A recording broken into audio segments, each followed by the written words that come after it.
Hi there, I'm Rosemary Barton. Here's what's at issue this week. The Prime Minister is in New York for the next couple days to talk about climate change and women's rights, but he's also there to pitch Canada as a reliable trading partner and source of critical minerals. That pitch clearly worked with Volkswagen when it announced its first giant electric battery plant outside of Europe last week. With this historic project, we're not just bringing back manufacturing. We're bringing back a strong, thriving economy for this community, and we're delivering a national anchor for Canada's electric vehicle supply chain. It comes with a big price tag for Canadians, up to $13 billion in subsidies over a decade. The government says every country wanted to land this plant, and Canada won out. What does this tell us about the government's industrial policy? Let's bring everybody in. Chantal Hebert, Andrew Coyne, and Althia Raj. I should start with Andrew because I know he has strong feelings about it, but that's why I'm going to start with Althia. And just make Andrew wait for a minute. Althia, obviously the government believes that this is a bet worth making, that this is going to contribute to the future economy, that it's important to get in on the ground floor, but it does come with a big price tag. What do you make of the direction that the government is taking with this? An enormous price tag. They have been chasing this deal for almost a year. And obviously with the passage of the Inflation Reduction Act in the United States, which is really the reason why we've had to dole out so much money, about $13 billion to get Volkswagen to have its battery subsidiary here in Ontario. It changed the game in a way, because in order for Canada to compete with the US, because if you have an international company like this, and they have choices. If we can't play at that same level, then we basically just close the door. And the government has determined that at least in one case, they're willing to spend as much money as that company would get in the United States. But I think what's perhaps more interesting is that, you spoke about an industrial policy. Mm-hmm. Well, the industrial policy at the moment basically just seems to be a subsidy policy. You have the government spending billions of dollars, hundreds of millions of dollars, sometimes more than half of the investment is coming from the federal and provincial government just to keep certain companies in the country. That's a lot of money. We cannot obviously continue to subsidize every job in this country. So I think at some point the government needs to explain what the industrial policy actually is, because I think that's the bigger concern for kind of you and me and the outside observers who, are not necessarily benefiting from this, but are having to. Yeah. So Andrew, what should Canadians be wondering and asking when they see this kind of deal announced? Well, the government is betting the farm, first of all, on a future technology that may or may not be the technology of the future. There's a lot of questions about which kinds of battery technology are going to be the winners in the future, and nobody really knows at this point, but the government seems to think it knows. It's betting a vast amount of money, not just on that, but on the proposition that industry is so all important that other industries must sacrifice labor and capital to keep it in business. The jobs that will be created or maintained in this are not going to be created out of thin air. They're going to be drawn away from other industries. This is always the way with subsidies, particularly the case when you've got full employment, as we do in Canada right now. So essentially you're saying, we've decreed as a matter of a priori certainty that this industry is the industry that should benefit and other industries should basically sacrifice to support it. I don't understand why that would be a supportable public policy. It's just simply, it's something that's sexy, it's batteries, it's electric vehicles, it's something they can point to as being the industry of the future, but it makes no sense as economic policy. It wouldn't make sense if it was $1 billion. It makes even less sense at $13 billion, which is just an absolutely astronomical sum of money. I will just clarify that the subsidies are directly linked to the products being produced and sold. So they don't get that money. Yep. They actually have to build the plant, produce the batteries, and sell them in order to get the subsidy. Right. But just so that's clear. Chantal. Right. I will agree with Andrew that there is a bet involved. But the other side of that bet in the minds of many politicians, including the Premier of Ontario, is that if you don't make that bet, the Ontario manufacturing sector will eventually turn into a rust belt. I don't know if that's true or not. That's the nature of a bet. But since we're a political panel, I'll just note that judging from the silence in the House of Commons, it's a bet that the Conservatives are also willing to take. Yeah. And they are not making a case for not taking that bet. You asked about industrial policy. We can't have an industrial policy in a silo anymore. And Althia is right. The reason why this is happening is it's being driven by the US industrial policy. But am I ready to say we will lose that bet? I think most experts aren't even willing to go there, and I'm not an expert. Well, let me get Andrew on that then. The fact that, that Canada felt it didn't have a choice but to try and compete with the U.S. given what it was putting on the table. Well, we can't compete with the United States. We don't have the deep pockets they do. This could conceivably make sense in two scenarios.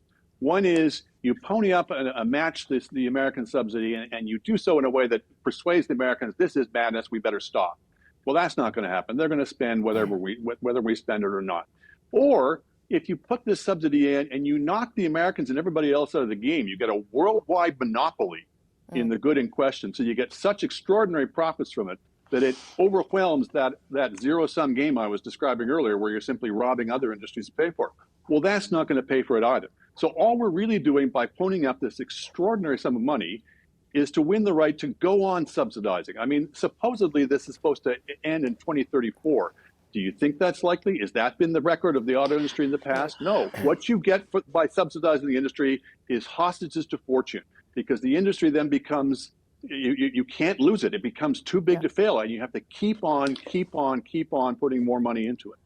Well, that's the point. The auto sector has been subsidized so much. Chantal, then Althia. Yes, but that has not necessarily been the result of the auto sector. Yes, we did bail them out in 2008 under a conservative government, but eventually the government recuperated its money. I'm not so sure that that Andrew has a crystal ball that is more certain than everyone else, and he knows that in 2034, we will see that it didn't work out. I don't know that. But I am more comfortable saying I don't know than saying I'll predict that this will be great, or I'll predict that this is the worst thing we could have ever done. Althia, and then I'll let Andrew wrap up on his crystal ball.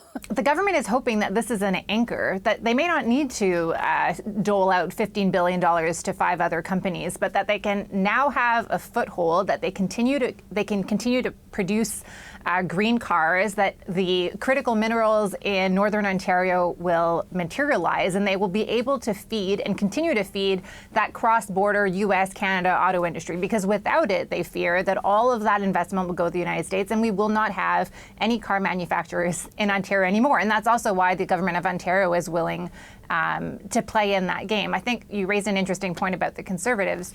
On the one hand, you have the Conservative leader and some of his deputies suggesting this is way too much money. But on the other hand, this is in a Conservative riding, and one former Conservative MP is now the mayor of St. Thomas, is very excited to have this money. Karen Vecchio, the local MP, was at the announcement, clearly supportive. So it's a little bit like the public sector strike, where the Conservatives in some ways are trying to have it both ways. Last word to you, Andrew. Suppose the worst happens, we refuse to subsidize to this extraordinary amount, and we lose the entire auto industry. Then we would be like Australia. Australia had an auto industry like ours. The industry kept on coming back to oil for more and more billions of dollars in subsidies. Eventually, the Australian government said, we're not doing this anymore. We're not going to play this game anymore. Yeah, they lost the auto industry. Has the Australian economy tanked? Has it cratered? No, it's been growing faster than ours ever since. So we don't actually have to play this game in perpetuity.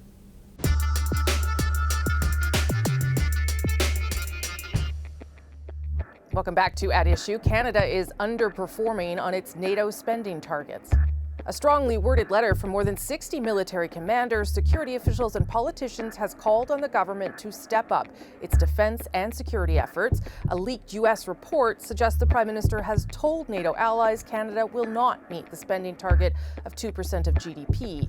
And with the suggestion, allies are frustrated with the government's approach. It comes as NATO Secretary General is suggesting that target will be the new floor for contributions.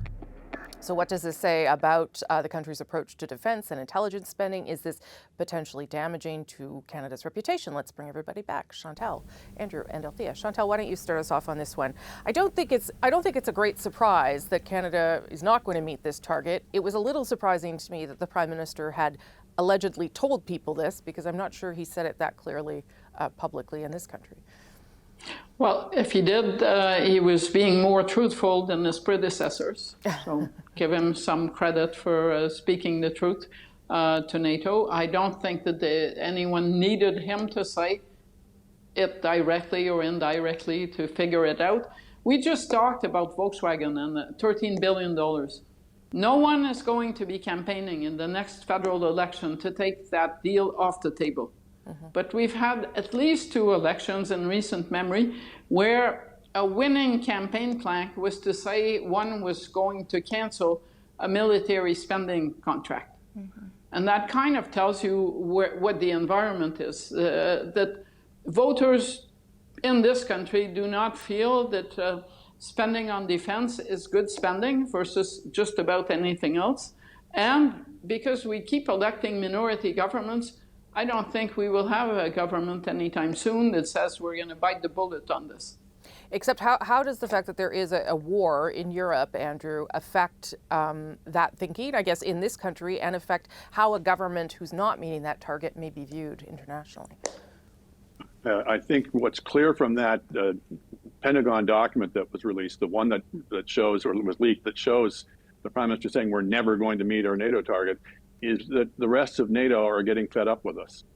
There's been a sea change in NATO attitudes that the war has certainly contributed to, but we've been falling further and further behind even before this. If you go back to 2015, we were never terribly strong, but we were about 15th out of 29 NATO countries in our spending as a percentage of GDP. We're now in 25th. We're only 4 countries behind us. So 11 countries have passed us since then, and more countries are going to pass us in the months and years to come. Because yes, particularly the European countries have looked at the situation in Ukraine, looked at the implications, and there's been a huge smartening up. Germany is going to increase to more than 2%. Other countries that had previously been lagging behind are going to get above 2%. So we're heading for, it seems to me, for a pretty rocky NATO summit this summer, where if this attitude persists in Canada, that everybody else has to be our allies, but we don't have to be theirs, I think there's less and less tolerance for it. And of course, it's not just the overall spending. It's people are looking at the dilapidated state of the Canadian military. The fact that we cannot and will not fulfill requests for us, whether it's in Haiti, whether it's earthquake relief in Turkey. People are looking at this and saying, is Canada reliable for anything? Can we depend upon them for anything? And certainly looking at the state of our military, you'd have to say no. So I agree with Chantal. The Prime Minister was at least being honest about the current political environment in Canada. I wonder how sustainable this is going to be in the long run in terms of the impacts that it has on our relationship with other countries. Well then, and what do you do, I guess, Althia, when you get to the next NATO summit where it is expected to be on the agenda that percentage move up? Of course, it's not a requirement that you do it. It's just something they've all agreed to. But then what happens to Canada if the target goes higher? Well, no doubt the Prime Minister will be stressing the investment that the government will make in the next decade plus, actually, to come in terms of new equipment, modernizing NORAD up north. I mean, yes, it's great that he can speak candidly to allies and that he is at least forthright. I guess I would also say that if Canadians demanded it, the government would spend more. And if we had war on our continent, the government would also spend more. You look at a lot of the NATO members who upped their spending. It's because war is at their doorstep and they need to defend themselves. And clearly, if we felt such a threat, a responsible government would also up spending on military equipment and military spending. And I think a case can obviously be made that there are a lot of things that need reinvestment from even the troop numbers, the fact that we have a really hard time actually getting members to join the Canadian Forces and keeping them, down to our some are very old submarines, or used also submarines, to labs, like everything. But it's because people want childcare and dental care, and that's why the government's not spending on it. Chantal. I feel like I'm experiencing a déjà vu. It seems we've been having panels where all this was being said after 9/11, with the war in Iraq and Afghanistan and ISIS, and now with the obvious threat from not only Russia, but also probably China's ambitions. And here we are, 20 years on, and I am not hearing from any of the parties that are not the government in the House of Commons, including the Conservatives, anything really different from what I'm hearing from the government. So I agree with Althia, and that was my point. Canadian voters are not demanding it. And as long as they don't, especially if we're going to continue electing minority governments, no government is going to go down that road. Last word to you, Andrew. At some point, leaders have to lead, particularly on issues as vital as national security. What may finally smart us up is we've got this vast expanse of the North that we simply basically leave undefended. At some point, maybe not in that far future, Russia or China or some other power is going to start challenging us up there, and I don't know what we're going to do at that point. Okay, got to leave it there. Thank you all.